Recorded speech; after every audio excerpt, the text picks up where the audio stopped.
Magandang araw sa inyo mga kaoto. Short video sharing lang para dun sa ating kotse Lancer Pisapay. So binili natin siya ng thermostat kasi nabili natin yung wala na siyang thermostat. So ito yung kanyang code, part number, ayan. Kung magpapalit kayo, ang ating makina ay 4G13, same lang daw ng 4G15 itong kanyang thermostat. Kaya natin siya kakabitan ng thermostat kasi napakalakas niya sa gas. So kailangan may thermostat para maabot niya yung tamang operating temperature niya. So ngayon ang gagawin natin dito, testingin natin kung accurate na gumagana yung ating thermostat kasi in-order ko lang to sa Shopee. Ngayon pagka may defect, edi babalik ko. So paano natin to masusubukan? So magpapainit ako ng tubig, tapos titingnan natin yung kanyang temperature. Kakabit natin dun sa temperature gauge na ating kakabit din dun sa ating kotse. Titingnan natin kung ang reading niya ay parehas. Kasi nakalagay dito sa atin ay 82 degrees Celsius. So bubukas ito pag 82 degrees Celsius na ang init niya. So titingnan natin dun sa gauge kung accurate yung gauge. Bubukas ng 82 at gagana ito kung bubukas ito ng 82 kung ayos yung ating gauge at ayos itong ating thermostat. Kung hindi magparehas, baka may isa sa kanila hindi ayos. So tara, simulan na natin.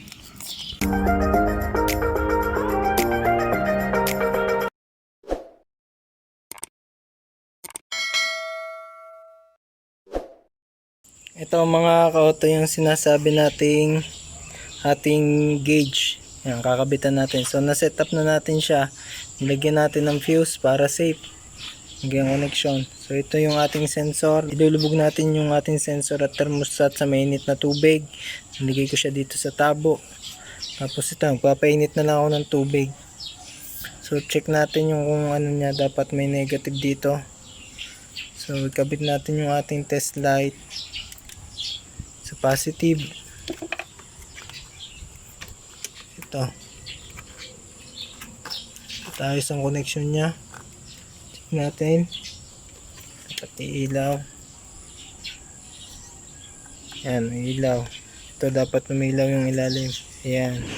Yung ibabaw wala yon kasi pagka uminit yon magdidikit dun sa loob, saka pa lang pupunta ng signal papunta rito sa ating temperature gauge. Check natin naman yung fuse kung okay. Kapit ko, lagay ko dito sa positive. Hirap na mag DIY gamit tayo isang kamay. Tatap natin negative sa positive ang bilang dulo. Testing natin kung umilaw. Ayun, so ayos, may connection. So painitin ko lang yung tubig, update ko kayo. Ito na mga kaoto yung ating pinainit na tubig. Yan. Ilalagay na natin to, kumukulo yan. Tingnan natin kung bubukas.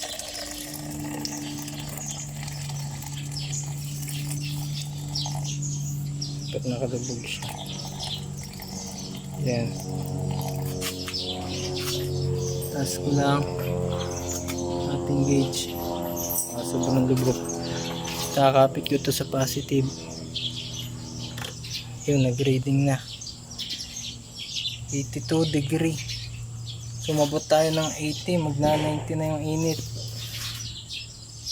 Dapat bumukas na yung ating thermostat. Ayan, kumakawa nga siya dun sa ibabaw. Ayun, ayun.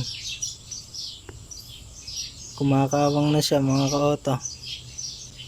So ibig sabihin accurate siya sa temperature natin na 82. Ayan, siguro mga 85 to. Nasa kalate, 90 yung kasunod eh. Kalate mainit. Nakalubog.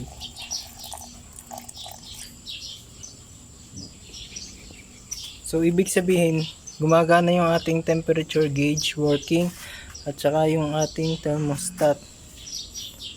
Ayan. Kumakawang na.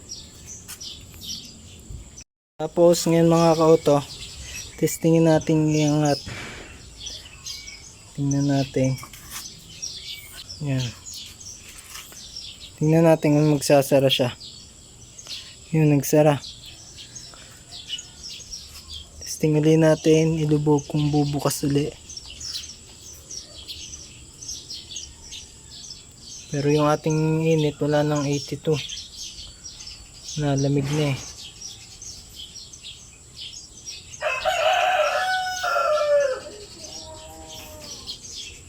Hindi na niya mapapabukas kasi malamig na. Malamig na yung ating tubig.